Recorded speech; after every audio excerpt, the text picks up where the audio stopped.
ഈശോ മിശിഹായിക്ക് സ്തുതിയായിരിക്കട്ടെ. നമ്മുടെ ജീവിതത്തിലെ അശാന്തിയുടെ അനുഭവങ്ങളിലേക്ക് സമാധാനം നൽകുന്ന കർത്താവിൻ്റെ കാരുണ്യത്തെ ഏറ്റുപറഞ്ഞ് ഈ ദിവസം ആരംഭിക്കാം. പെന്തക്കുസ്ത തിരുനാളിലേക്കുള്ള യാത്ര തുടരാം. ഒരുമിച്ച് കുരിശു വരയ്ക്കാം. എൻ്റെ തമ്പുരാനെ, വിശുദ്ധ കുരിശിൻ്റെ അടയാളത്താലെ ഞങ്ങളുടെ ശത്രുക്കളിൽ നിന്ന് ഞങ്ങളെ രക്ഷിക്കുക. ഞങ്ങളുടെ തമ്പുരാനെ, പിതാവിൻ്റെയും പുത്രൻ്റെയും പരിശുദ്ധാത്മാവിൻ്റെയും നാമത്തിൽ ആമേൻ. നിന്നെ കൂടാതൊന്നും ചെയ്തിടുവാൻ ഞങ്ങൾക്കിന്നാവില്ല സ്നേഹരൂപാ. നിന്നെ കൂടാതൊന്നും ചെയ്തിടുവാൻ ഞങ്ങൾക്കിന്നാവില്ല സ്നേഹരൂപാ. സ്നേഹപ്രകാശമായി നീ വരണേ, സ്നേഹചൈതന്യം ചൊരിഞ്ഞിടണേ. സ്നേഹപ്രകാശമായി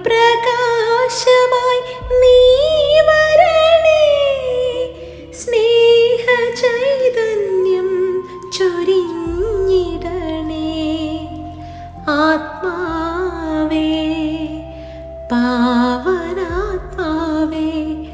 അവിടുന്നു ഞങ്ങളിൽ നിറയണമേ.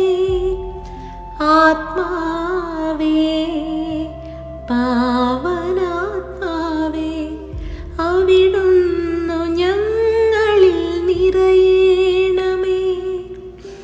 അത്യുന്നതങ്ങളിൽ നിന്നും അഗ്നിനാളങ്ങളായി വരണേ. വരദാന ഫലധാരയേകാൻ വരദായകാ വേഗം വരണേ. ആത്മാവേ, പാവനാത്മാവേ,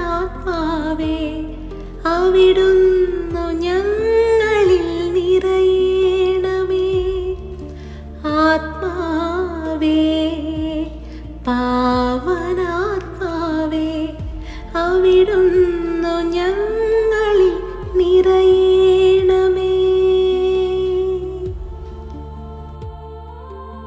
യോഹന്നാൻ സുവിശേഷം 14 അധ്യായം 27 ഞാൻ നിങ്ങൾക്ക് സമാധാനം തന്നിട്ട് പോകുന്നു, എൻ്റെ സമാധാനം ഞാൻ നിങ്ങൾക്ക് നൽകുന്നു. Peace I leave with you, my peace I give to you. പരിശുദ്ധാത്മാവ് നമുക്ക് നൽകുന്ന പ്രധാനപ്പെട്ട ദാനമാണ്, സമ്മാനമാണ് സമാധാനം. സമാധാനം എന്നത് സംഘർഷങ്ങൾ ഇല്ലാത്ത അവസ്ഥയല്ല, പ്രശ്നങ്ങളില്ലാത്ത സാഹചര്യമല്ല. മറിച്ച് ഈ സംഘർഷങ്ങളുടെ, പ്രശ്നങ്ങളുടെ മധ്യേ ദൈവത്തിൻ്റെ സാന്നിധ്യം നിരന്തരം നമ്മളിൽ വെളിപ്പെടുന്ന അനുഭവമാണ് സമാധാനം. ശിഷ്യന്മാർക്ക് ഈശോ സമാധാനം ആശംസിച്ചത് എല്ലാം സുഗമമായി പോകുമ്പോഴല്ല, അരക്ഷിതാവസ്ഥയിൽ ആശങ്കകൾ ഏറെയുള്ളപ്പോൾ, ഭയം സംശയം പിടിമുറുക്കുമ്പോൾ അതിൻ്റെ മധ്യേ കർത്താവ് ആശംസിക്കുന്നതാണ് സമാധാനം. പെന്തക്കുസ്തായിൽ ആ സമാധാനമാണ് ശിഷ്യഗണത്തിൽ നിറഞ്ഞത്. ഈ പ്രഭാതത്തിൽ ഏറെ ഉത്തരവാദിത്തങ്ങളുമായി ഓടിത്തുടങ്ങാൻ നമ്മൾ തയ്യാറെടുക്കുമ്പോൾ ഒരല്പനേരം ശാന്തമായി ഒന്നിരിക്കാം. കർത്താവിൻ്റെ സാന്നിധ്യത്തെ തിരിച്ചറിഞ്ഞ് ആരാധിക്കാം. ഈ പ്രഭാതത്തിൻ്റെ നിശബ്ദതയെ പുൽകാം. ആത്മാവ് നമ്മോട് സംസാരിക്കുന്നത് നിശബ്ദതയിലാണ്, സമാധാനത്തിലാണ്, ആഴത്തിലാണ്. ജീവിതത്തിൻ്റെ എല്ലാ യുദ്ധങ്ങളും സംഘർഷങ്ങളും ഞൊടിയിടയിൽ അവസാനിക്കും, പരിഹാരം കാണും എന്ന് വിചാരിക്കരുതേ. പരിശുദ്ധാത്മാവിനോട് ചേർന്ന് ഇന്ന് നീ എടുക്കുന്ന കുരിശെടുക്കുമ്പോൾ കുരിശിൻ്റെ ഭാരം കുറയുന്നത് നീ അറിയും.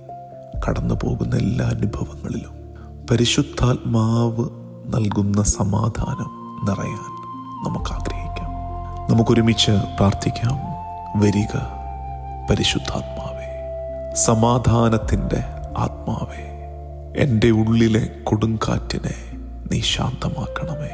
എൻ്റെ ഉത്കണ്ഠയെ മാറ്റണമേ. എൻ്റെ ഭയത്തെ ദൂരെ അകറ്റണമേ.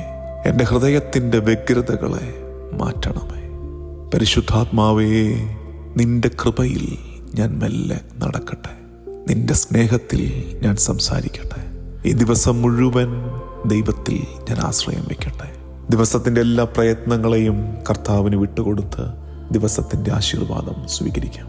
നമ്മുടെ കർത്താവ് ഈശോ മിശിഹായുടെ കൃപയും പിതാവായ ദൈവത്തിൻ്റെ സ്നേഹവും പരിശുദ്ധാത്മാവിൻ്റെ സഹവാസവും എന്നും എക്കാലവും കൂടെ ഉണ്ടായിരിക്കട്ടെ, ഇപ്പോഴും എപ്പോഴും എന്നേക്കും. ആമേൻ.